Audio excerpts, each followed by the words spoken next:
Bismillah wa salatu wa salamu ala rasulillah wa ala alihi wa ashabihi ajma'in. Nous avions parlé jusqu'alors de principes importants pour réussir sa vie de couple. Nous avions parlé du respect mutuel, de l'entraide. Il ne nous reste plus qu'à développer un point important, c'est l'amour dans la vie de couple. Et c'est volontaire de ma part d'avoir laissé ce sujet à la fin, parce qu'il est le plus long et parce que, en fait, il est le plus simple à comprendre. Parce que l'amour dans la vie de couple est une chose naturelle.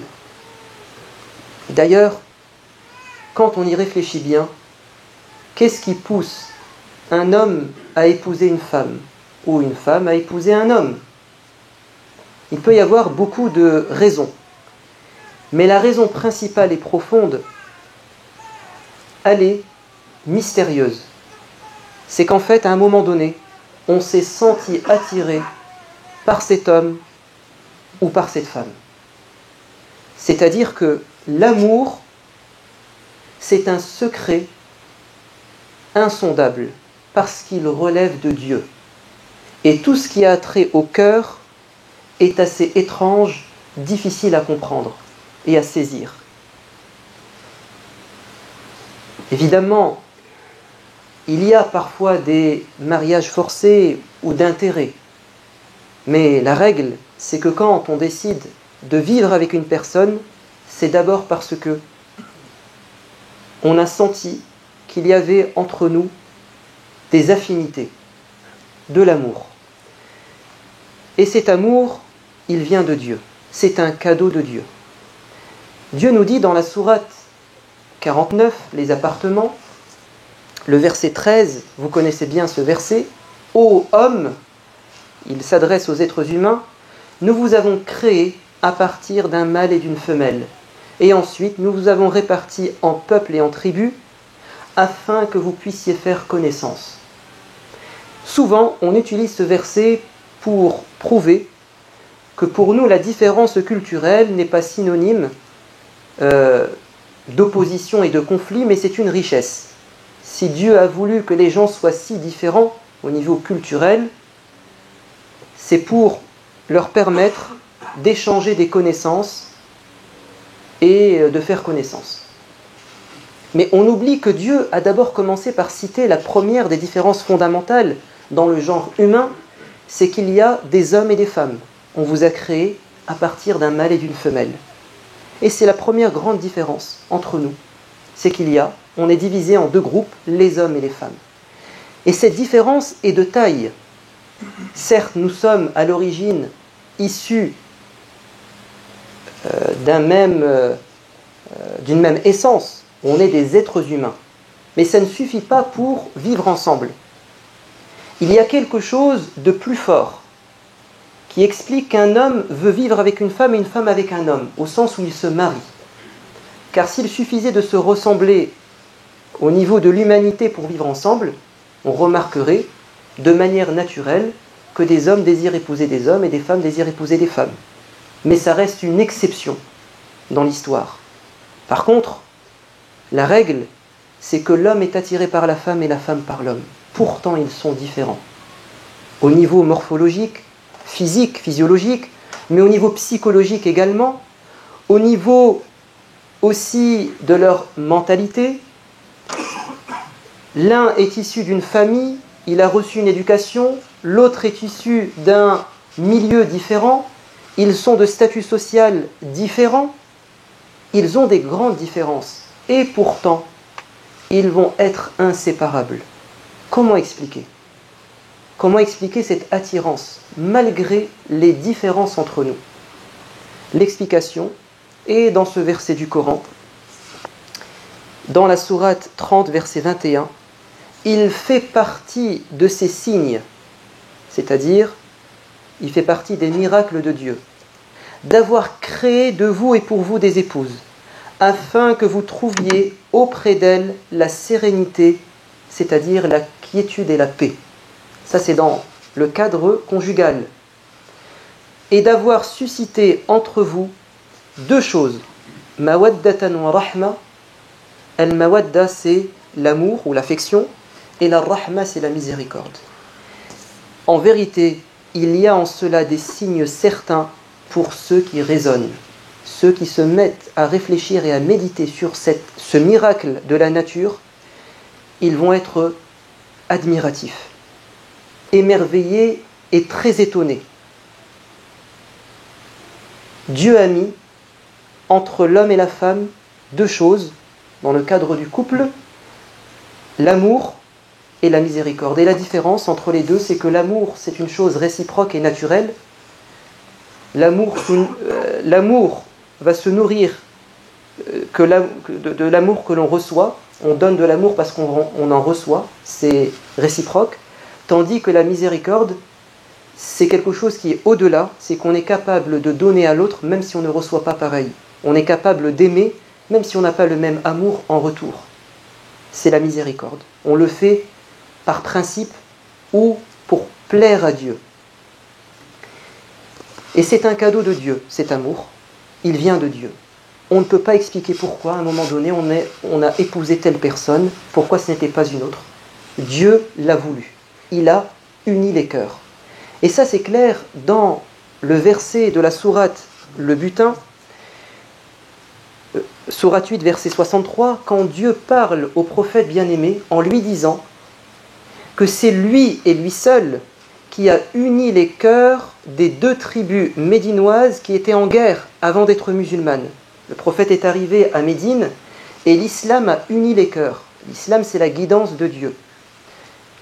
Dieu dit « Et il a uni leurs cœurs.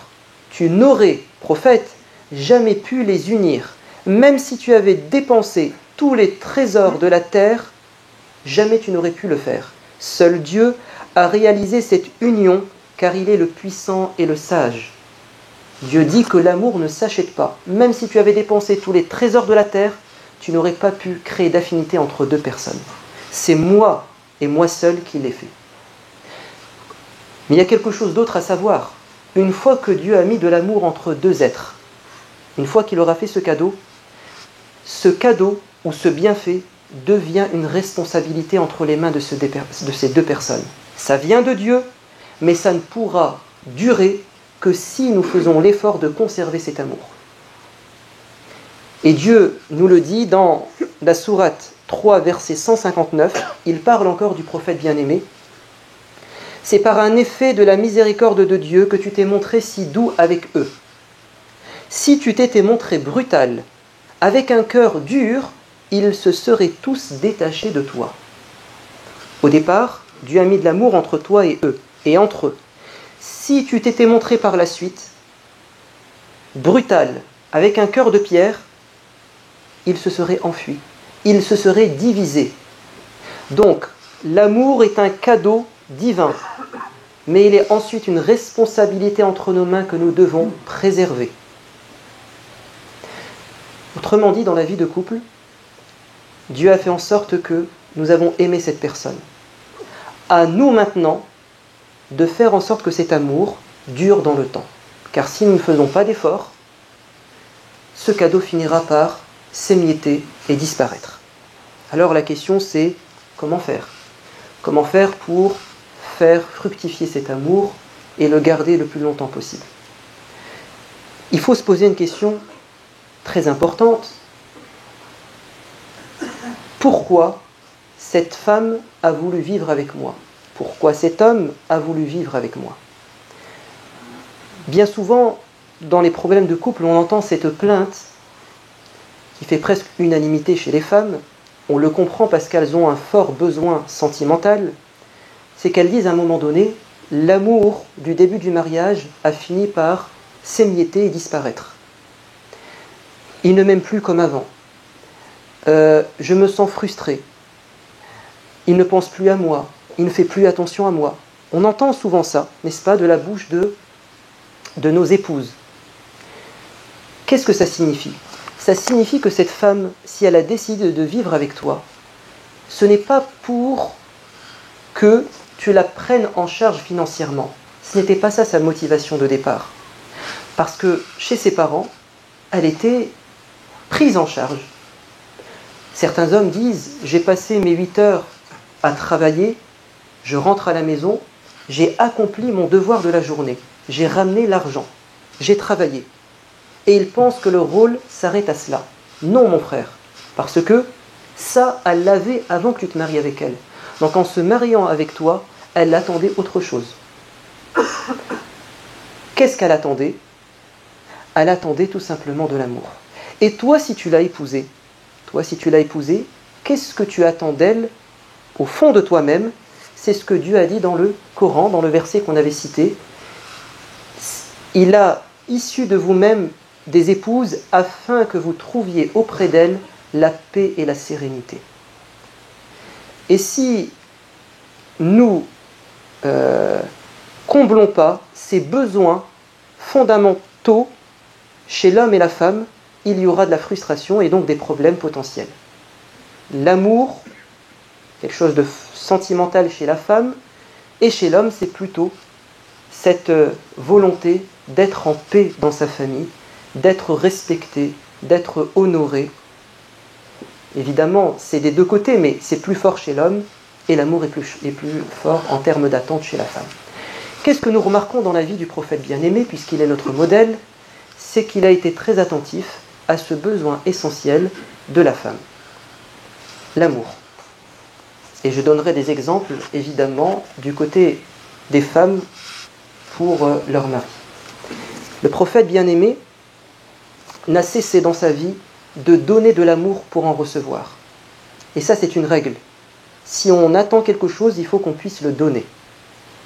Car si on ne fait que réclamer, sans pour autant contribuer, c'est un peu injuste et c'est pas logique. Et donc le prophète bien-aimé, alayhi salam, il était très proche de ses épouses, extrêmement proche. Car l'amour, c'est d'abord d'être proche de la personne. Et faites attention à certains proverbes qui ne sont pas vrais. Parfois, évidemment, ils se réalisent, mais ce ne sont pas des règles, surtout pas des fatalités. Quand on dit loin des yeux, loin du cœur, c'est pas vrai. On peut, dans notre vie de couple, connaître de moments de séparation, dus par exemple à des raisons professionnelles. Le mari est toute la semaine en déplacement, ou plusieurs mois à l'étranger. Et pourtant, il peut être très proche de mon cœur. Pourquoi ? Parce que l'amour ne connaît pas de frontières. Il peut être très loin et pourtant nous manquer. L'amour, c'est quelque chose qui dépasse tout ce qui est matériel. Alors, prenons des exemples dans la vie du prophète bien-aimé qui prouvent qu'il était très proche de ses épouses et ça prouvait qu'il les aimait. Par exemple, Aïcha, son épouse, raconte. Elle dit un jour, un homme a invité le prophète à un repas. Et le prophète a dit, oui, j'accepte, mais à condition de me faire accompagner de ma femme. Et l'homme va refuser. Je ne t'ai invité que toi. Il avait ses raisons. Et puis on n'impose pas quelqu'un chez une autre personne. Mais le prophète a dit, si tu refuses, alors moi aussi je refuse. Il va revenir à l'attaque une deuxième fois. Prophète, je t'invite chez moi, viens. Oui, mais avec ma femme. Non, prophète, que toi. Je refuse. Et la troisième fois, il a cédé. Il a dit, viens avec ton épouse. Et Aïcha dit, et nous sommes sortis de la maison en courant, en faisant la course, jusqu'à arriver chez notre hôte, et ils ont passé une bonne soirée. Pourquoi est-ce que le prophète bien-aimé a voulu se faire accompagner de sa femme ? Avait-il besoin d'elle ? Non, évidemment. N'a-t-il jamais mangé chez les gens seuls ? Oui, les exemples sont nombreux. Mais là, il a simplement voulu lui transmettre un message, c'est que tu passes avant cette personne, je veux que tu m'accompagnes, ça prouve que je t'aime, et mon amour, il me pousse à te mettre au-dessus des autres. C'était tout simplement un message symbolique pour lui dire qu'il aime. Et ce sont parfois des choses très simples, qui ne coûtent rien, mais qui sont très significatives et qui ne passent pas inaperçues aux yeux d'une femme qui est très sensible à l'attention qu'on lui porte. On va prendre maintenant l'exemple de l'autre côté. Quand le prophète bien-aimé a reçu la révélation la première fois dans la grotte, il est descendu la peur au ventre et il est rentré chez lui. Khadija, sa femme, lui a dit: qu'est-ce qui se passe? Il a dit: vite, couvre-moi. Et quand il s'est couvert du drap, elle est venue, parce qu'elle est inquiète. Qu'est-ce que tu as? Et il va lui raconter ce qu'il a vu et ce qu'il a vécu. Et il va dire: j'ai peur pour moi. J'ai peur que ça soit un diable. Et elle va lui dire: non, mon mari, ce n'est pas possible. Dieu ne pourra jamais t'humilier ou t'abandonner. Et elle va évoquer ses qualités, car tu es quelqu'un d'hospitalier, tu fais du bien à ta famille, tu aides les pauvres, tu défends les opprimés. Et elle va aller plus loin. Après l'avoir rassuré, elle va le prendre pour l'emmener chez son cousin, Waraqa ibn Nawfal, qui avait une connaissance de la Bible assez profonde et qui était un croyant sincère. Et elle va dire: oh mon cousin, mon mari a une chose à t'exposer. Et le prophète va lui raconter ce qu'il a vécu, et Waraqa ibn Nawfal va lui dire: tu es un prophète. Tu es un prophète et tu as reçu la révélation de l'ange Gabriel. Regardez comment cette femme était attentive aux problèmes de son mari, comment elle l'a aidé quand il est rentré de l'extérieur de la maison et qu'il est venu. Elle l'a accueilli à bras ouverts et elle a trouvé des solutions à ses problèmes. Et c'est très important, et ça prouve qu'on s'aime, de prêter l'oreille et d'écouter, d'avoir une qualité d'écoute. Aïcha rapporte qu'un jour, elle a raconté 11 histoires au prophète bien-aimé. Elle les a enchaînées. Elle dit: 11 femmes se sont réunies avant l'islam pour rapporter leur vie de couple. Chacune va raconter des choses sur son mari. Parfois c'était positif et parfois c'était négatif. 11 femmes. Et Aïcha va rapporter ces 11 histoires et elle va terminer par celle-ci. Elle va dire: Abu Zar' a épousé Zar', cette femme. Et il l'a enrichie, il l'a honorée. Mais un jour, alors qu'il était en voyage, il va tomber amoureux d'une autre femme. Il va divorcer de la première pour épouser la seconde. Elle termine par cette histoire malheureuse. Et le prophète bien-aimé, après avoir écouté ces 11 histoires, on va dire que chaque histoire dure 5 minutes. C'est à peu près 1 heure. Pendant 1 heure, il écoute attentivement. Il est tellement attentif qu'il va faire ce commentaire: ô Aïcha, sache que je serai pour toi ce qu'était Abu Zar' à sa femme, sauf que moi, je ne divorcerai pas de toi. Autrement dit, le prophète bien-aimé a écouté ce que sa femme avait à lui dire pendant 1 heure, sans lui dire: fais vite, résume, tu me saoules. Non, il a écouté et il a été psychologue. Parce que si elle me raconte tout ça, c'est pas pour rien. Elle a une idée derrière la tête. Il y a un message à comprendre subliminal. Elle parle pas directement. Elle parle par image, par sous-entendu. Et il lui a dit exactement ce qu'elle voulait entendre, parce que les 10 premières histoires, finalement, c'était peu important pour Aïcha. C'était la dernière qui l'intéressait. Et ce qui l'intéressait encore plus, c'est qu'elle soit rassurée, et le prophète a su la rassurer. Safiya, pendant que le prophète bien-aimé était en i'tikaf. L'i'tikaf, c'est cette retraite spirituelle qu'on observe dans les mosquées, surtout pendant le ramadan. On décide pendant 1 jour, 2 jours, 3 jours, de rester dans la mosquée et d'adorer Dieu. Sa femme, Safiya, va venir lui rendre visite parce qu'elle avait quelque chose à lui raconter. Il va couper court à son adoration pour discuter pendant 1 heure avec sa femme. Pourquoi est-ce qu'il a fait ça? Parce que le prophète alayhi salam considère que délaisser la prière ou la lecture du Coran pour faire plaisir à sa femme, c'est passer d'une adoration à une autre, qui est peut-être plus importante. Abdullah ibn Abbas, ce compagnon, dit: il m'est préférable de rendre service à mon frère plutôt que de passer 40 jours en retraite spirituelle dans la mosquée du prophète. Et c'est vrai, parce que quand on est dans des adorations personnelles, il n'y a que nous qui en bénéficions. C'est un peu égoïste, mais quand on fait du bien aux gens, on se sacrifie et c'est beaucoup plus utile. Ou bien, un autre exemple, le prophète alayhi salam était en voyage et il prenait à chaque fois l'une de ses épouses. Et là, c'était Safiya et Aïcha. Et Safiya était elle était sur une monture qui était lente. Et celle du prophète était un peu plus rapide. Et comme elle était en retrait, et qu'elle n'était pas aux côtés de son mari, elle était triste et elle a pleuré. Et le prophète est revenu en arrière, il lui a essuyé ses larmes, et il est resté à ses côtés. C'est-à-dire, je resterai proche de toi. Même si j'ai mes amis, même si j'ai des gens qui sont là, je prends en considération ta sensibilité. Bref, les exemples sont très nombreux. Et puis, on n'a pas fini de parler de ce sujet. Retenez simplement cette chose symbolique dans l'islam.